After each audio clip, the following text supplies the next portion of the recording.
네, 하루간 경제 뉴스를 종합하는 시간 경제운입니다.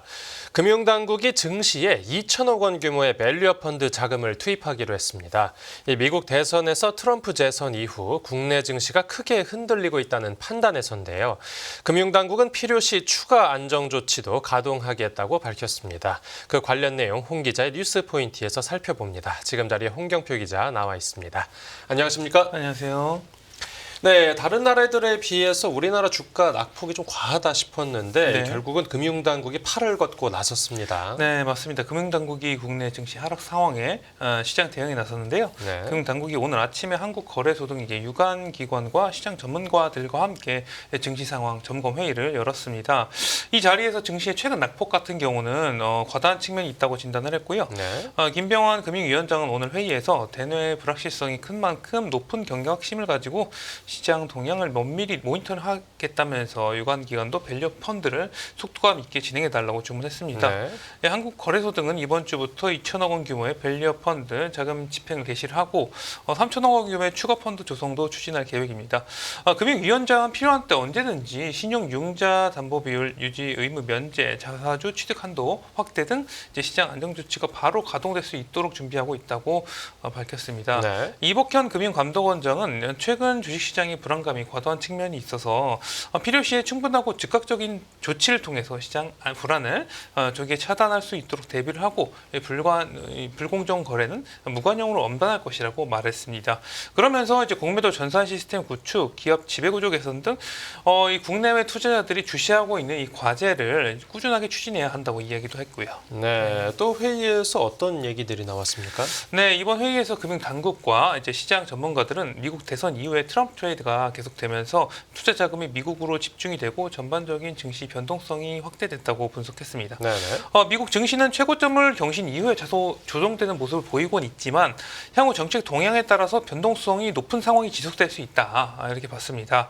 이제 그외 주요국 같은 경우는 미국의 새 정부의 정책 변화에 따른 유불리 전망에 따라서 서로 다른 흐름이 나타나는 등 전반적으로 글로벌 증시 환경의 불확실성이 커졌다고 진단하기도 했고요.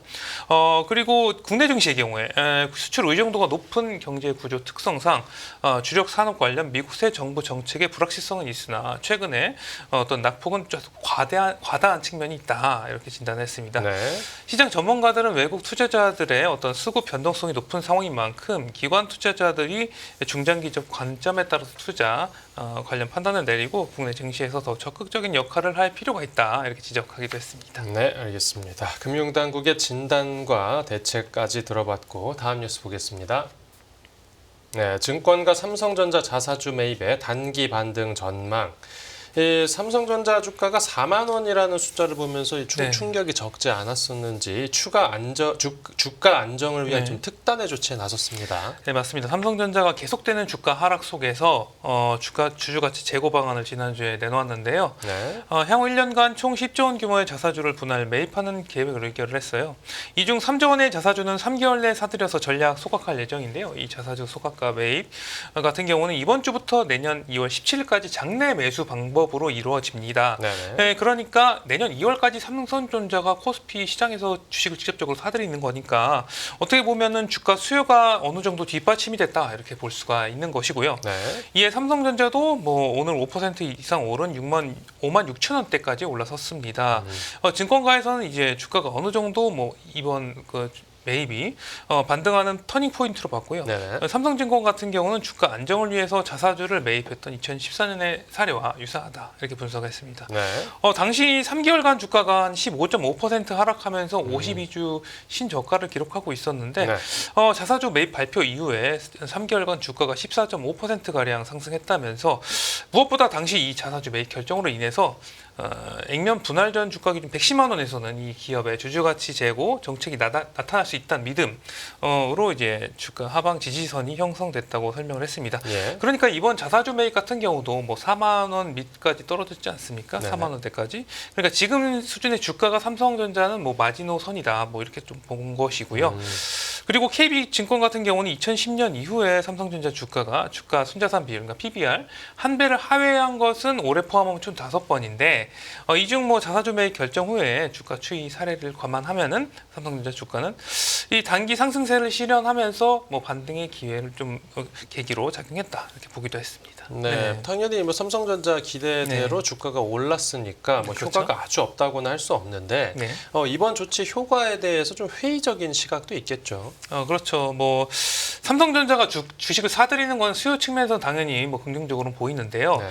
이 분위기를 완전히 반전시키기에는 좀 힘들지 않나 이런 분석도 나오고 있습니다. 네. 결국에는 기업의 어떤 본질적인 이익이 개선돼야지 주가가 따라서 오른다는 것인데요. 예.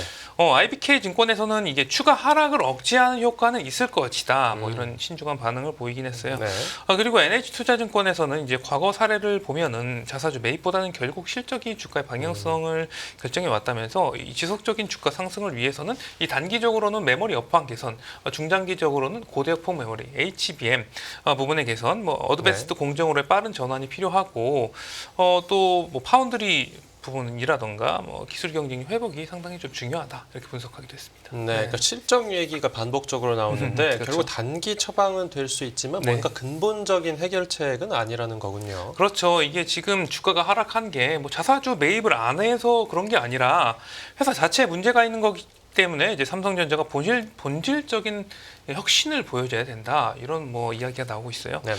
유진투자증권의 경우엔 진정한 주주 가치 제고는 결국 회사의 본질적 경쟁력 강화를 위한 혁신과 변화다 이렇게 강조하게 됐습니다. 네. 그리고 이 인텔과 TSMC를 좀 예로 들었어요. 좀 이제 대조를 시켰는데 네네.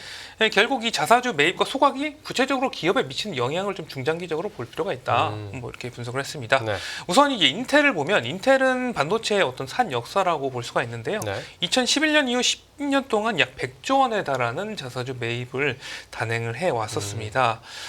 왜냐하면 이게 주력해왔던 CPU 시장의 둔화가 계속되자 주가가 3분의 1 수준으로 떨어지면서 주가가 계속해서 약세를 보이고 네. 이 새로운 경영진이 이렇게 주가가 내려가다 보니까 주가가 부양 카드를 이제 꺼내 들었기 때문인데요. 네. 지금이랑 좀 비슷하죠, 삼성이랑. 네. 하지만 이 신사업 투자를 할 돈으로 자사주 매입을 이제 진행을 하면서 인텔이 AI 산업에서 뒤처지고 주력 산업에서도 부진해졌다. 뭐 이런 평가가 나오고 있습니다. 악순환이 벌어진 거네요. 그렇죠. 네네. 저 올해 3분기 인텔의 순손실이 지금 23조 원 수준이고 네네. 파운드리 같은 경우도 8조 원에 달하는 영업 손실을 냈는데요. 네.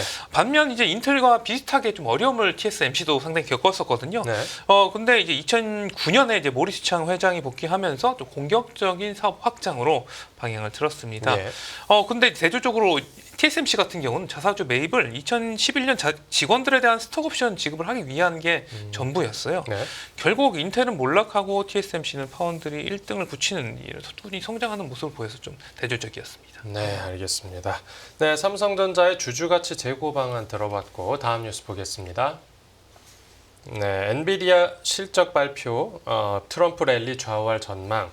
이 엔비디아 실적 발표가 이번 주에 예정돼 있는데 그렇죠. 이제 엔비디아가 시가총액 대장주로 떠오른 만큼 그러니까 이번 실적이 시장 전반의 분위기를 좌우하는 어떤 분수령이 되겠죠. 그렇죠. 이제 엔비디아는 현지 시간으로 20일, 우리나라 시간으로 21일 목요일경 이제 실적을 발표할 예정인데요. 네. 트럼프 전 대통령이 대선에서 이긴 이후에 미국 주가가 트럼프 랠리를 이어왔었습니다. 예. 하지만 뭐 지난주에는 좀 미국 증시가 좀 하락하면서 트럼프 랠리가 주춤한 상황으로 보이는데요. 네. 이 지금 교착 상태를 보이는 가운데 이제 엔비디아 실적이 좀 돌파구가 될 수 있을지도 시장의 참가자들이 주목하고 있습니다. 네. 그럼 이 전문가들이 내놓은 그 실적 전망치부터 들어보면요. 네, 시장에서는 엔비디아의 3분기 매출을 작년 동기 대비 80% 이상 증가한 330억 달러, 순이익은 184억 달러로 각각 전망을 했어요. 예. 올해 8월에 이제 엔비디아가 2분기 실적을 발표하면서 3분기 매출을 325억 달러로 발표를 했는데 네. 지금 시장 예상은 330억 달러니까 시장 기대치가 이전보다 더 높아진 걸로 볼 수가 있겠고요. 네네. 그래서 이 엔비디아 주가가 계속해서 탄력을 받기 위해서는 위에 시장에서 예상한 실적보다 더 많이 나와야 될 것으로 예상이 됩니다. 예. 지난 2분기를 좀 돌이켜 보면은 2분기 매출이 300억 달러, 주당 이익이 0.68달러로 시장 전망치인 87억 달러, 한 13억 달러 상회를 했고 뭐 주당이익도 웃돌았는데 네네. 그럼에도 이제 엔비디아 주가가 시간에서 한 7% 넘게 이제 하락을 했었어요. 예. 그러니까 시장 기대치보다 높게 나왔는데도 하락을 한 것이죠. 어. 근데 왜 그랬냐면 이게 2분기 실적과 3분기 실적 전망 모두 실적 이제 기대치를 상회했지만 이 네. 상회 폭이 줄어들었다는 것입니다. 그래서 떨어졌다는 건데 네. 그래서 그러면 이게 어느 정도 전보다는 최소한 더 많이 상회를 해야 주가가 오를 수 있다. 좀 이렇게 네. 보이고요.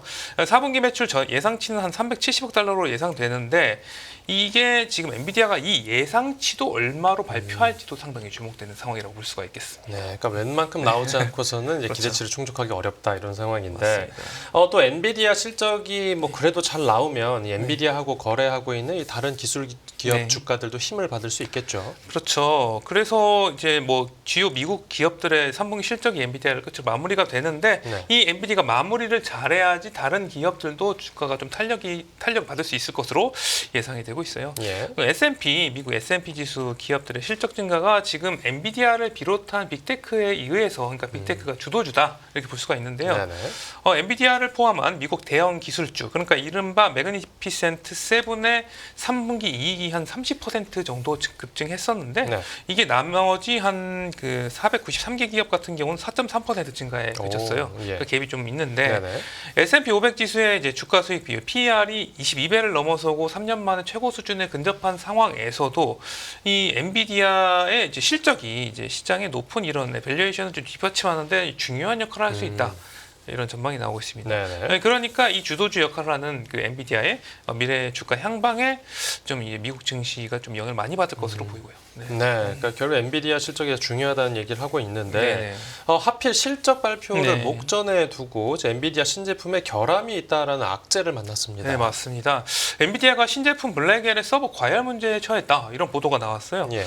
미국 현지 IT 매체에 따르면 이 엔비디아의 AI 칩 블랙엘이 맞춤형으로 설계된 이 서버 렉에 이제 연결을 했을 때 네. 좀 과열되는 문제가 이제 발생을 해서 고객사들을 우려하게 만들고 있는 것으로 알려졌습니다. 예. 엔비디아가 이 문제를 해결하기 위해서 서버 렉에 이제 설계를 좀 변경을 하도록 공급 업체에 여러 차례 요구한 것으로 전해졌어요. 네.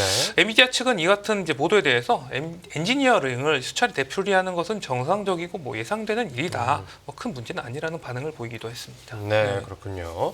근데 엔비디아가 과거에도 새 칩 출시를 네. 이렇게 미뤘었는데 그렇죠. 그때도 지금처럼 제품에 결함이 있었던 걸로 나타나지 않았습니까? 맞습니다. 엔비디아는 올해 3월 이 블랙을 처음으로 공개를 했어요. 아직 양산되진 않았는데 예. 이 당시에는 이 칩을 올해 2분기 이건 지났죠 지금 2분기에 출시할 수 있다고 밝혔었습니다. 네네. 사실 이 블랙엘의 지금의 어떤 그 엔비디아 주가를 좀 뒷받침해주고 있다 이렇게 볼 수가 있는데요. 네. 왜냐하면 이게 지금까지 엔비디아의 독점, 그러니까 AI 칩 독점을 이어가는 이 분수령으로 이 과거의 칩에 이어서 블랙엘이 또 이어가야 이 주가가 유지가 되기 때문인데요. 네. 블랙엘은 지금까지 공개된 정보로만 봐서는 이제 경쟁자인 뭐 AMD 등이 이제 따라가지 못하는 성능을 가진 것으로 알려졌습니다. 네. 그래서 이 블랙엘의 출시, 구체적으로 양산 시점이나 이런 거에 관심이 상당히 많이 쏠렸었는데요.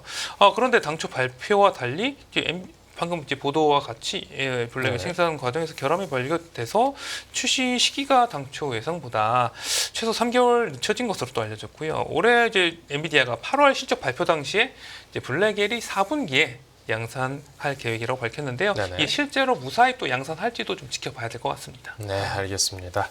오늘 뉴스 포인트는 여기서 정리하죠. 잘 들었습니다. 감사합니다.